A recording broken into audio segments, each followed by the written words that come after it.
I love how Mark knows he's loaded. He's accounted for barometric pressure. I mean, it's a little cringy.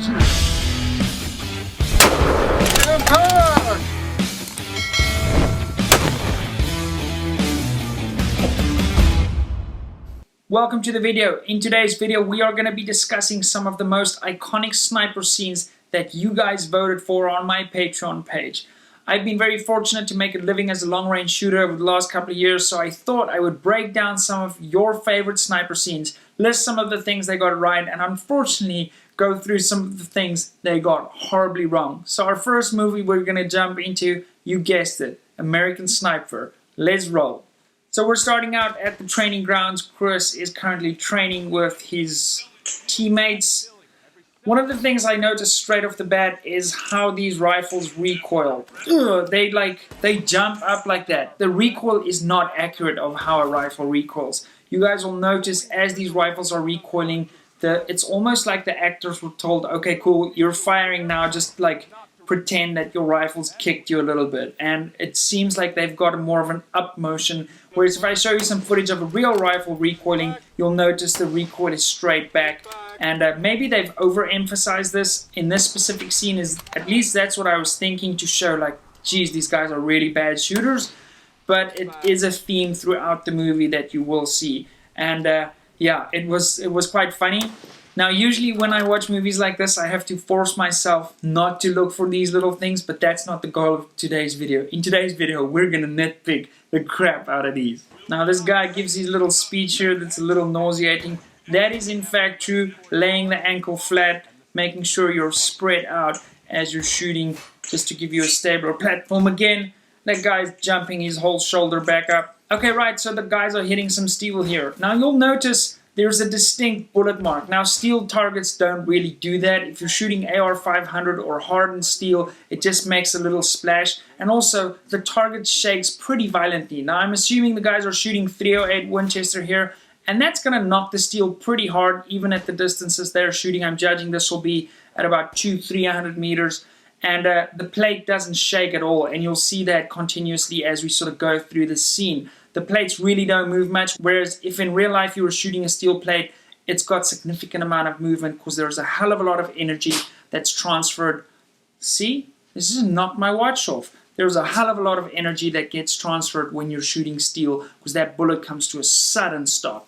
Right, so here we've got Chris on a semi-automatic rifle, shooting suppressed this time. Now this is something that you guys probably have seen, and if you're a shooter, you know this. The suppressors in the movies, they don't sound like real suppressors. A real suppressor is super loud still. Also, the way Chris is missing here, the bullet is hitting the ground, what we call splash, okay? So that's how the dust kicks up. And the dust is really not consistent with how a real bullet would kick up dust. You can sort of see these are little charges that they've set off to make him miss. Now here his instructor asks him if he's got his off eye closed. Now that basically means is, have you got your other eye closed, as in the traditional sense how we would shoot. Now for me as a competitive rifle shooter, I shoot with both eyes open all the time. Simply that allows me to find my target quicker and engage that target quicker. And that's exactly what Chris says here. He says, if I close my non-shooting eye, I won't be able to see what's out there because his peripheral vision would be confined to only seeing what's inside his optic. Now here he goes on to engage a rattlesnake. So in this instance, they got the scale of the rattlesnake a little bit wrong, but for the most part in this movie, the target and the crosshair, sort of when they show you the scope footage of what Chris is actually seeing through his scope and his reticle, it seems pretty good, but in this specific case, the rattlesnake, unless it was right in front of him, it wouldn't be this sort of close. And also the way the bullet hits this rattlesnake, it pops up straight in the air. It's not realistic at all. The snake would simply explode in a horizontal manner. It won't pop up and come back down as a complete snake. That was terrible. Better when it's breathing. And then he says, I'm better when it's breathing. Ultra cringe-worthy.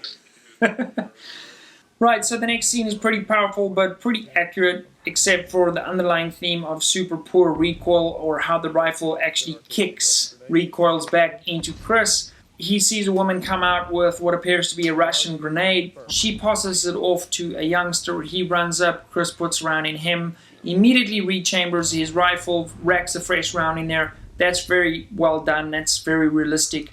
how we would do it if we're target shooting or hunting for that matter. As she runs up, she's about to throw the grenade towards the troops. He puts a round in her too, and his rifle recoils in a ridiculous manner. Other than that, pretty accurate scene, I would say. I have had zero combat experience, but from at least the shooting perspective, which I can comment on, that looks pretty accurate. Right, so Chris is set up on a rooftop here. He's got his rifle on his backpack. Maybe there's some sort of lower obstruction where his rifle's barrel doesn't have a clear line of sight and he could potentially shoot into something. So he's built up his position a little bit. He sees a guy running out with an RPG and he decides to put a round in him, which is obviously the right call. But you'll notice where he's sort of aiming and where his bullet's hitting, not accurate, okay? So when we shoot groups at 100 meters, this was 75 yards or meters, whatever he ranged it in. For these type of rifles, it's a chip shot. It's nothing. It's like a no-brainer. I mean, he should be able to stack his rounds into a little hole like that. Now, when they show us the reticle and they show us where the bullet actually hits, it's not accurate. So, in fact, if he had 100 yards, zero, he would actually be hitting a little bit high because his target was a little bit closer. At this distance, I'm not sure if it's Army protocol or whatever. I don't know why he wouldn't have gone for the headshot. Very close, incredibly easy shot. Most of us watching this channel probably could make that shot 10 out of 10 times, and that would leave your target 100% out for the count. He can't do any further damage by potentially lying on the ground and still discharging that rocket-propelled grenade. So yeah, the headshot would have just ended things right there. Right, so the famous scene of American Sniper, the long shot kill. Let's see how this plays out. Right, Chris is taking his glove off so you can feel that trigger. We notice there's a little bit of wind movement when the bad guy pushes his muzzle out between the sort of black plastic bags. This guy's on a ladder, sitting duck. By the looks of things, if we see what he sees through his scope magnification, that's a really close shot. He appears to be dialing in some elevation, probably taking some off, because that's super close if we're judging by the scale of the reticle and what he's seeing. Chris sees, whoa, this guy's shooting from way back here. He turns around his position and he builds a new position and somehow manages to see where this guy is set up. Now, another thing we have to look at here, this bad guy is allegedly an Olympic level shooter. Okay, so if we look at how he pushes his little booger hook completely through his trigger guard and basically smashes on his finger, an Olympic level shooter absolutely wouldn't do that. We try and split the trigger with the middle part of our little index finger, this last digit, and it's a very methodical 90-degree trigger squeeze to land those precision long-range shots. Now, given the magnification and how they got the scale wrong, you could have probably pulled the trigger with his pinky and still landed that shot. But it's little details like this which kind of break the immersion for us in movies, and it's difficult for them to nail everything. Overall, I think they did a good job. Anyway, let's see how Chris deals with this threat. Right, Chris is ranging his target here 2,100 yards. That's 1,920 meters. It's incredibly far, okay? Now, he's shooting a rifle that's very capable of shooting that far. However, here's where the problem comes, and it's very important to distinguish this. Any rifle, no matter how accurate, shoots in a cone of fire. So let me explain this for you guys that don't know a lot about shooting. Now, here I have an example of a group that I shot at 100 meters. This group measures 11 millimeters. 3 shots through the same hole, basically. Now, to explain the cone of fire, at 200 meters, that group's going to double. At 300 meters, it's going to be 3 times the size. So at 300 meters, it's going to be 33 millimeters, okay? So 3 centimeters. Now, at 1,900 meters, 1,920 meters, more specifically, that group's going to measure over 21 centimeters. So Chris lands a headshot on this guy. Now, to give you guys the scale, I've measured out and taped off what 21.3 centimeters looks like, okay? That is significantly larger than my head. So basically what this means is this shot is a 100% luck shot, okay? And Chris, I believe, even states this in his book. 100% luck shot.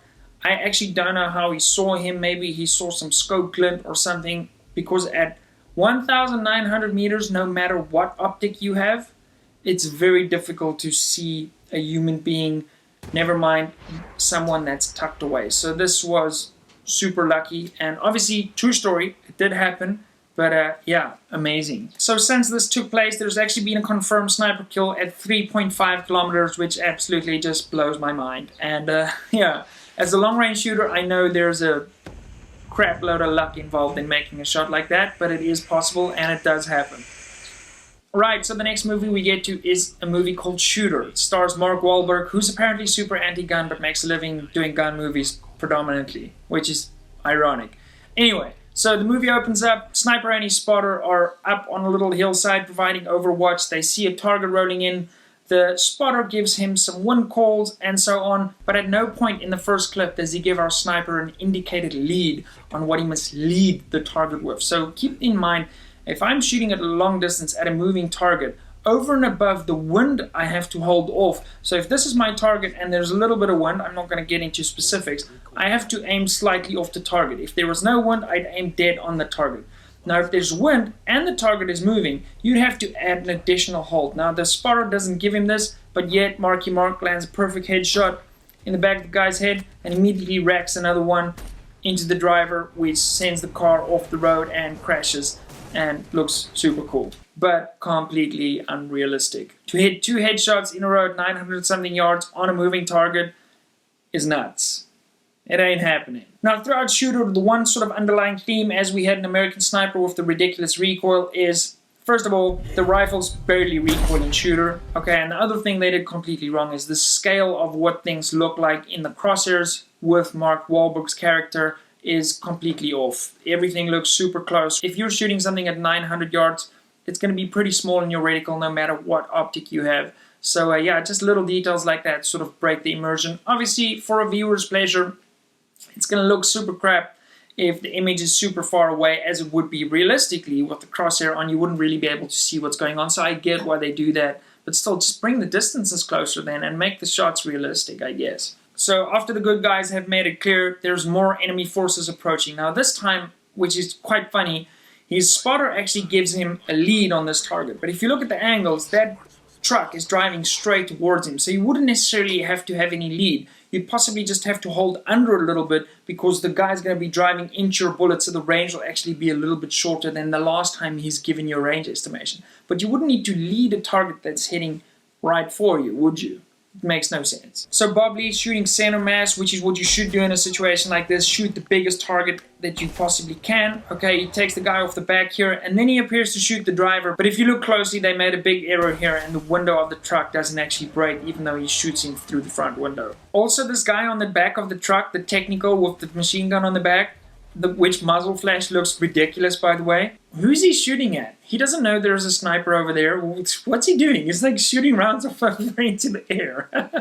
That's a little bit strange. Another thing you'll notice here is Mr. Swagger's rifle is actually canted quite a bit, which basically means is if he's dialed in his elevation on his shot, he's actually dialing himself off the shot. If you're dialing for elevation, which is clearly what he's doing in this scene, your rifle needs to be not 100% zero, but as level as possible as it can be.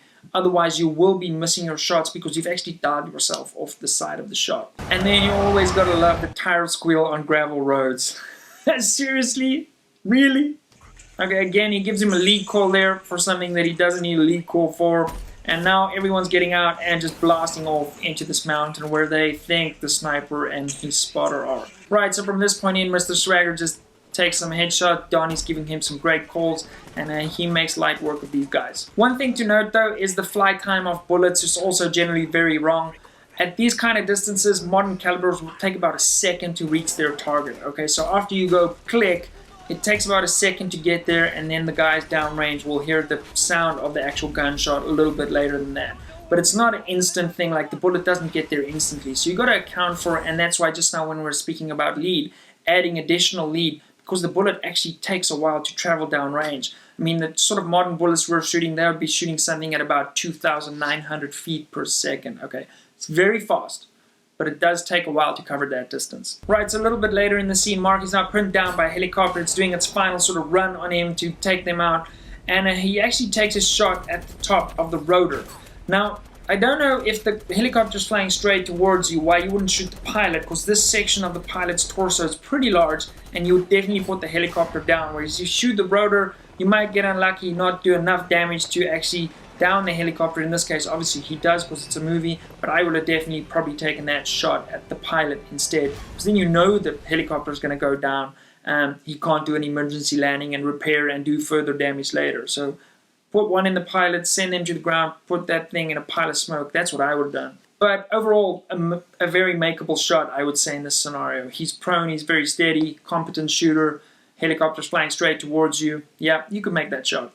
Right, so the famous assassination scene. They've got a rifle on which appears to be some sort of robotic system which can dial elevation apparently, even though you don't really see a mechanism how they're doing that. Whatever, it's a movie. But if you look at how the rifle sort of pans over, there's a lot of little reticle wobble, which there shouldn't be in a mechanical device, okay? Again, also we've spoken about how quickly the bullet gets downrange, and there's effectively no recoil, but this appears to be a 50 caliber rifle. No matter what device you have, especially if it can remotely operate like that, there's going to be quite a bit of recoil when you're shooting that rifle, even if you're detonating it remotely. Now, this is a terrible mistake with the little HUD graphic they've done for us. They say the rifle is chambered in 60 BMG. There isn't a caliber like 60 BMG, it's meant to be 50 BMG.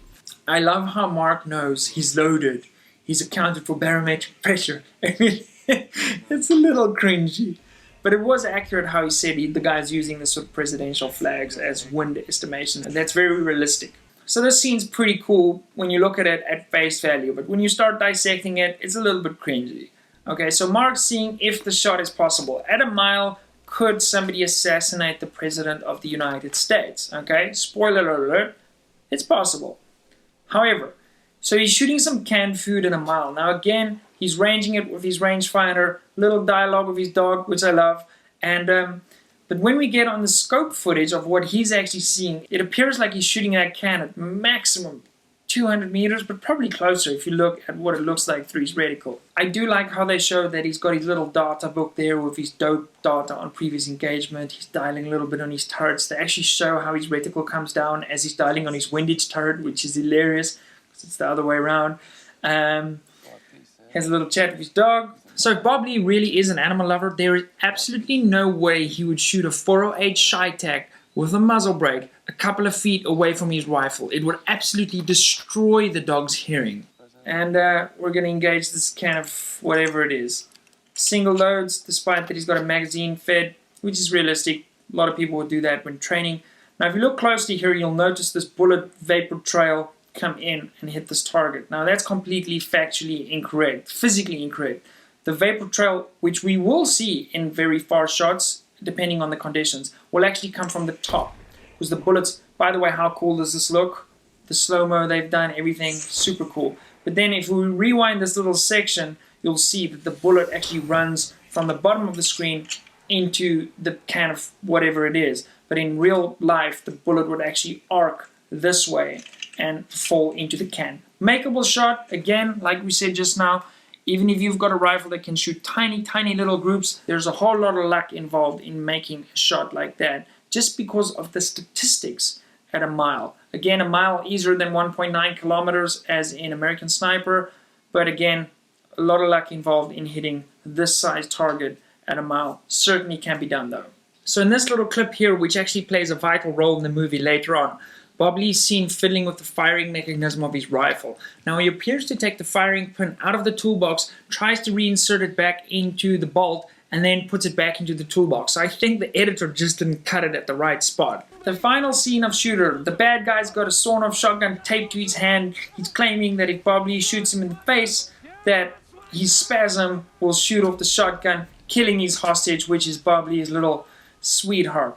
So what he does is, he shoots the guy in the hand. Why wouldn't you? Okay? Again, if we look at the sort of range when he gets up and from the shot of behind him, it does look like this shot is makeable to a competent shooter. Again, the magnification, what they're showing him seeing through the reticle when he's sort of aiming down the guy's arm, little bit closer. Well, not a little bit closer. This scale's completely off.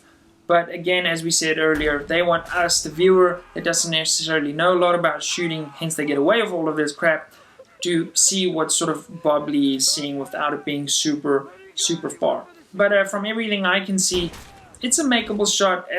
I would put that at about 400-500 meters. I could make that shot, and I know a lot of people that can make that shot. So super cool scene, and overall a fun movie. Guys, that's pretty much it for my breakdown of these two movies. I've got some other ones I'm going to get into, so I'm super excited to do those. Let me know if you like this video. If this is your first time on this channel, please do consider subscribing down below. Your support means a hell of a lot to us. Leave a thumbs up if you liked the video. If you didn't, leave a thumbs down. We make other videos to help you shoot better, which you can see over here. Also, make sure you are subscribed to the channel over here. And yeah, if you want to support the channel on Patreon, click down here. Thanks guys, I'll see you in the next one.